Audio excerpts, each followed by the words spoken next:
Bismillahirrohmanirrohim. Perkenalkan, nama saya Ayuni Damayanti dari kelas 02 FKK 004 atau kelas 2D.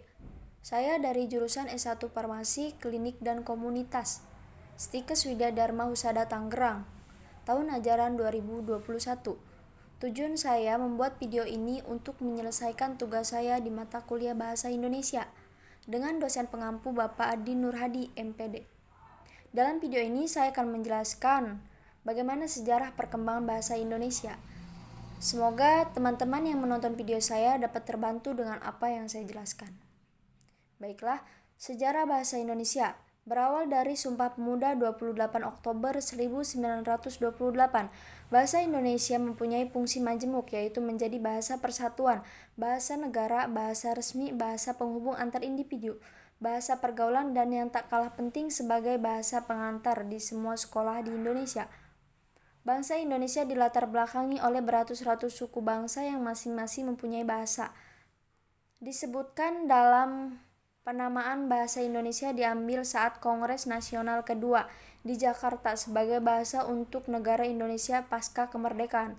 Soekarno tidak memilih bahasanya sendiri, yaitu Jawa, yang sebenarnya juga bahasa mayoritas pada saat itu.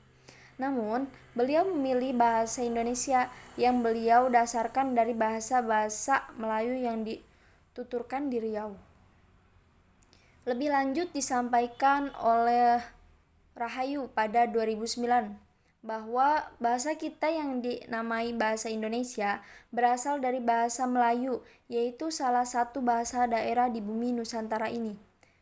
Bahasa Indonesia digunakan sebagai salah satu alat untuk mempersatukan bangsa yang bersuku-suku, mengusir penjajah Belanda, dan meraih kemerdekaan. Selanjutnya, bahasa ini digunakan dalam berbagai kehidupan secara luas. Arifin pada 2008 mengemukakan ada 4 faktor yang menyebabkan bahasa Melayu diangkat menjadi bahasa Indonesia. Yang pertama, bahasa Melayu sudah merupakan lingua franca di Indonesia, bahasa perhubungan dan bahasa perdagangan. Dan yang kedua, sistem bahasa Melayu sederhana dan mudah dipelajari karena dalam bahasa Melayu tidak dikenal tingkatan bahasa seperti dalam bahasa Jawa, contohnya ngoko, kromo, atau dalam bahasa Sunda seperti kasar lemes atau perbedaan bahasa kasar dan halus. Dan yang ketiga, suku Jawa, suku Sunda, dan suku-suku yang lainnya dengan sukarela menerima bahasa Melayu menjadi bahasa Indonesia sebagai bahasa nasional. Yang keempat, bahasa Melayu mempunyai kesanggupan untuk dipakai sebagai bahasa kebudayaan dalam arti yang luas. Sebagai warga negara Indonesia yang baik, sudah menjadi kewajiban kita untuk mencintai bahasa sendiri. Bahasa Indonesia ini tidak muncul secara tiba-tiba dan instan, tetapi melewati proses panjang dan penuh perjuangan. Terdapat beberapa peristiwa penting yang berkaitan dengan lahirnya bahasa Indonesia. Peristiwa tersebut dibagi ke dalam 3 periode. Baiklah, periode yang pertama yaitu periode sebelum Sumpah Pemuda tahun 1928, yaitu ada munculnya Inland Ordnance Komisi. Dan ada lagi pada 1901 disusunlah ejaan resmi bahasa Melayu oleh C.A. van Ophuijsen dan dimuat dalam kitab Logat Melayu. Dan ada lagi bahasa Melayu sebagai lingua franca. Dalam Kosasi 2012 dikemukakan bahwa sejak abad ke-7 Masehi, bahasa Melayu telah digunakan sebagai bahasa perhubungan pada zaman Kerajaan Sriwijaya. Dan periode yang kedua yaitu periode Sumpah Pemuda 1928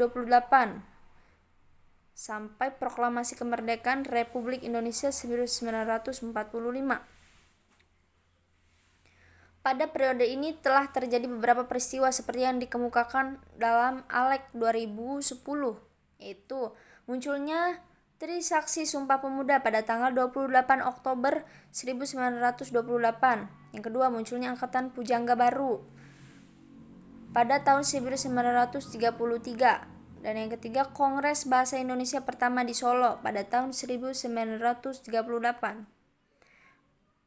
Dan yang keempat, bahasa Indonesia sebagai bahasa utama pada tahun 1942 sampai tahun 1945. Yang kelima, munculnya Angkatan 45 yang memiliki ciri pada dinamika kata-kata. Salah satu tokohnya yaitu Chairil Anwar. Dan periode yang ketiga yaitu periode proklamasi kemerdekaan Republik Indonesia pada tahun 1945 sampai sekarang. Baiklah, untuk peristiwanya dalam periode ini ada yang pertama, pada 19 Maret 1945 diresmikan penggunaan ejaan Republik. Dan yang kedua, Kongres Bahasa Indonesia II di Medan pada 28 Oktober sampai 2 November 1954. Yang ketiga, pada 16 Agustus 1972, Haji Muhammad Soeharto, Presiden Republik Indonesia, meresmikan penggunaan ejaan bahasa Indonesia yang disempurnakan. Yang keempat, menemui berbagai kesulitan seperti kurangnya kata dan istilah yang berhubungan dengan iptek. Dan yang kelima, Kongres Bahasa Indonesia III pada 28 Oktober sampai 2 November 1978 di Jakarta. Hal ini merupakan peristiwa penting bagi bangsa Indonesia untuk terus berusaha menetapkan kedudukan dan fungsi bahasa Indonesia. Sejak saat itu, Kongres Bahasa Indonesia dilaksanakan setiap 5 tahun sekali. Baiklah, semoga apa yang saya jelaskan dalam video ini bermanfaat bagi teman-teman yang menonton video saya. Kurang dan lebihnya, saya mohon maaf. Terima kasih. Wassalamualaikum warahmatullahi wabarakatuh.